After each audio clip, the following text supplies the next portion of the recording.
Assalamualaikum warahmatullahi wabarakatuh. Di sini saya akan mempresentasikan ujian akhir semester mata kuliah Internet of Things atau disebut IoT. Pertama-tama saya akan memperkenalkan nama saya Febriano Saputra dengan NIM 23115703 dengan dosen pengampu Pak Bambang Pilu Hartato.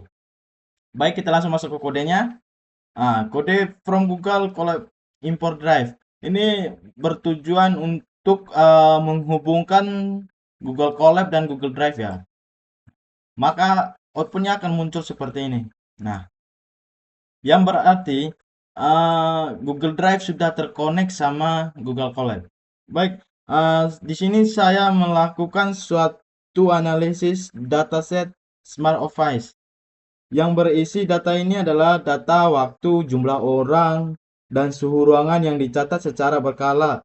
Dataset ini digunakan untuk menganalisis pola kehadiran, hubungan okupansi dengan temperatur serta menyusun rekomendasi efisiensi energi berbasis data. Baik, kita langsung masuk ke kodenya ya. Ini. Kode ini adalah import pandas yang berarti untuk mengolah data. Dan import matplotlib ini berfungsi untuk output visualisasi, yang membuat visualisasi maksudnya. Dan di sini file page. Saya menggunakan file page ini adalah ini menggunakan Excel ya, dan CSV-nya atau file page. Maka outputnya akan muncul seperti ini.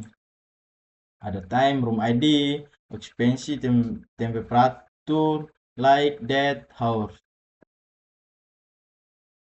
Nah, outputnya seperti yang ini ya, seperti yang pada di gambar. Baik, yang kita masuk ke kode kedua ini. Di sini hitung jumlah kehadiran ya per hari. Di sini saya menggunakan visualisasi ya sesuai soal ini. Visualisasinya seperti ini. Baik, visualisasi keduanya hitung jumlah kehadiran per jam. Maka outputnya seperti yang ini. Nah, jam sibuk 8, jam sepi 8 ya.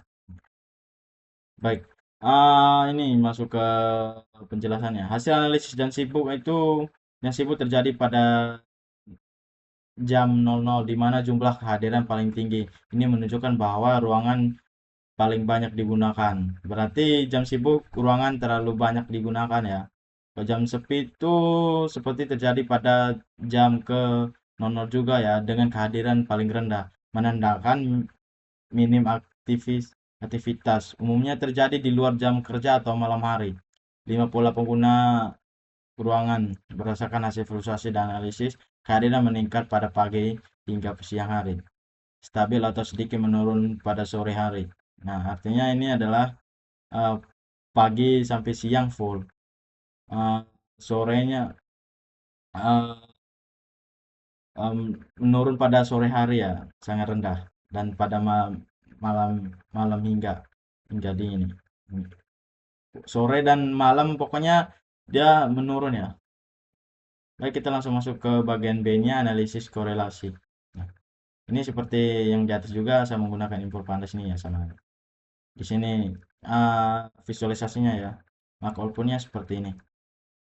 Dan masuk kode berikutnya ada version code. Nih, maka outputnya akan muncul korelasi version 0.604150393875 yang berarti tinggi ya. Nih, korelasi Superman ini.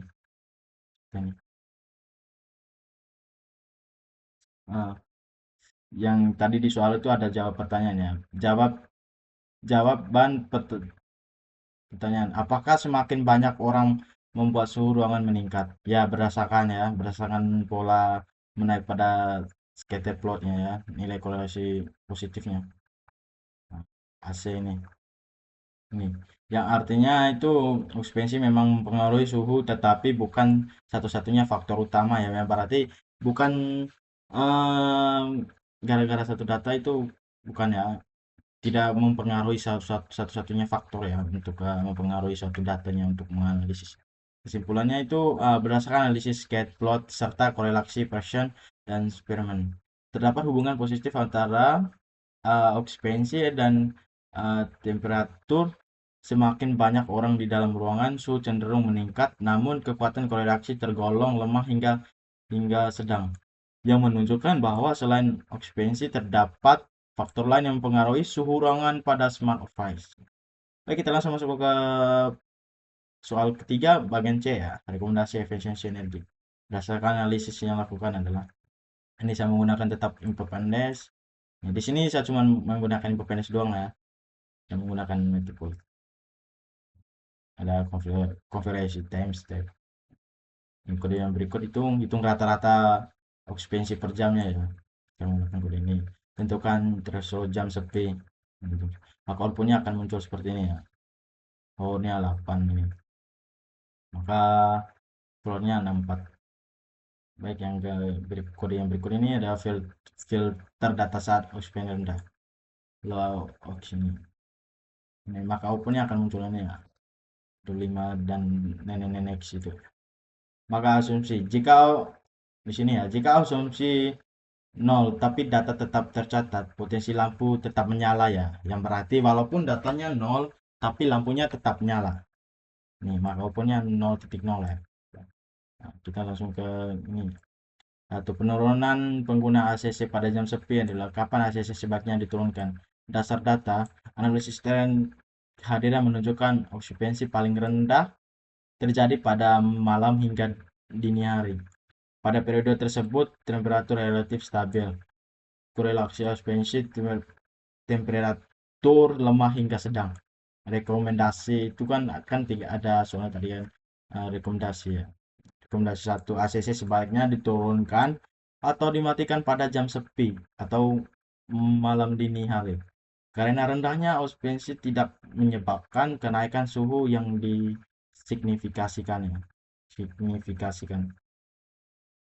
2, optimalisasi pengguna lampu, yang berarti ya tinggi ya pengguna lampunya.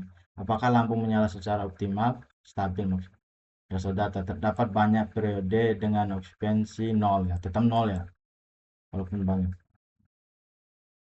Rekomendasi 2 itu lampu menyala secara optimal dan perlu dikontrol otomatis berbasis okupansi agar mati saat ruangan tidak digunakan. 3 itu ada kontrol eksplorasi multisensor okupansi dan peraturan. Dasar datanya itu nilai correlation dan spam antara okupansi dan temperatur tidak kuat. Artinya suhu tidak selalu meningkat meskipun okupansi tinggi.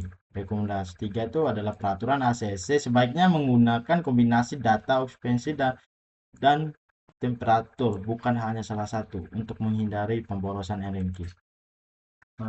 Baik, mungkin itu saja penjelasan dari saya. Sekian dari saya. Assalamualaikum warahmatullahi wabarakatuh.